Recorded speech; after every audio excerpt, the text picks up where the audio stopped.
Not mentioned in write-ups, number 3. If you follow this series of disappointing turns, you'll know that I'm talking about the AX15 transmission swap in a Jeep Grand Cherokee 1997, going from the 42RE 4-speed automatic to the AX15 5-speed manual. And these are the things that were not mentioned in the write-ups. Not the third thing, but the third piece of paper or the third day that I've seen something that isn't mentioned. What that is the crankshaft position sensor is not the same. The connector is not the same. I'll draw it out for you.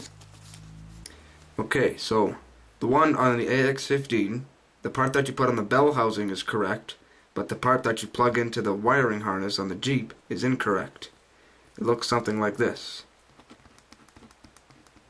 AX15.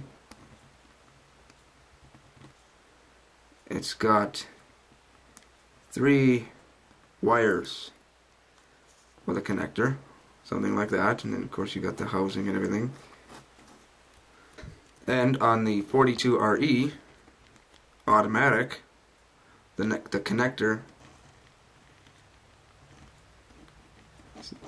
same rough shape, but its prongs are flat, like that. I tried plugging this one into the wiring harness, but they're too close together, so it didn't work, and I realized it wouldn't work anyways. So thankfully, both of these have 3 wires.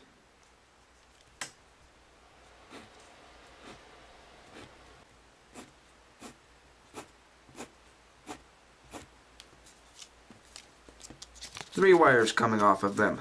So what I'm going to do is, if you can take a wild guess, is take and cut the wires off of this one about 2 inches down, skin them, cut these ones 2 inches down, skin them, discard this piece of junk because I can't use it and it's broken anyways, and just solder this one to these wires. I looked at the wires, the middle one has a white strip, they're both 3 wires, they're both the same thickness, they both look exactly the same. So cutting and joining them all shouldn't be no problem. I just have to make sure to get it correct. You'll say, if the middle one is white on top, and I take the one from here and the white is on the bottom, that won't work, I don't think. So I'm going to try and keep white on the top, white wire in the middle. So there you have it. Another thing not mentioned in the write-ups, to go along with the other 2. 1, 2, 3, 4, 5, 6, 7, 8, 9, 10. 10 things wrong in 3 days that they haven't mentioned on the write-ups. What a joke. And actually, before I go, set up my small dinky tripod here.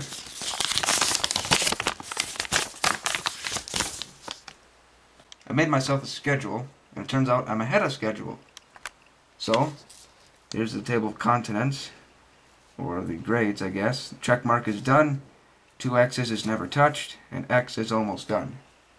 So you can see on Monday, I finished cutting the hole, but I didn't install the master and slave, because I run into a million problems.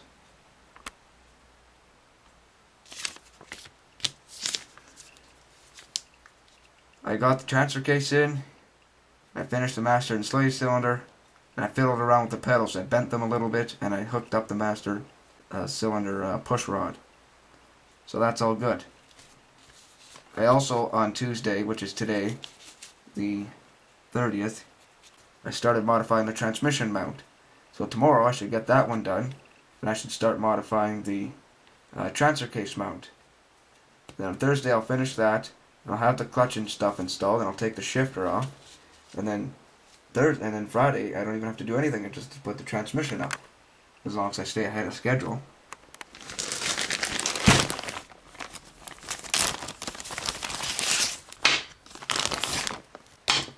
Can you guess what those are? Can you now guess what those are? Those are what's called flywheel bolts. These are off the flex plate. These are the original flywheel bolts, grade 8. You can tell by the 6 lines, not just the number. Also on this bolt, it's a grade 8 as well. 1, 2, 3, 4, 5, 6 lines, and that triangle means nothing. I don't think anyways. If there's 3, it's a grade 5. If there's 6, it's a grade 8. Why I got these. This one is a 1/2 inch. This one is a 1 inch. I picked this one up because this one is too short for the flywheel, since it's a whole 1/4 inch thicker. This sticks through the flywheel only 1/8 of an inch. This will be good. Perhaps maybe too long, but we'll see.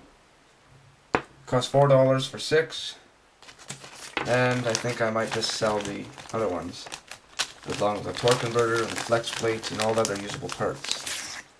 These bolts here are also grade 8 for the torque converter. If you're wondering the size, I think it's 3/8. It would be metric, so 3/8-20 times 1. This is a 1 inch. This is a 1/2 inch. On the internet it says get 7/16-20 times 1. So everything's right except the diameter of the bolt. Unless mine was tap and died. But I don't think it was. So until further news, I'll talk to you later.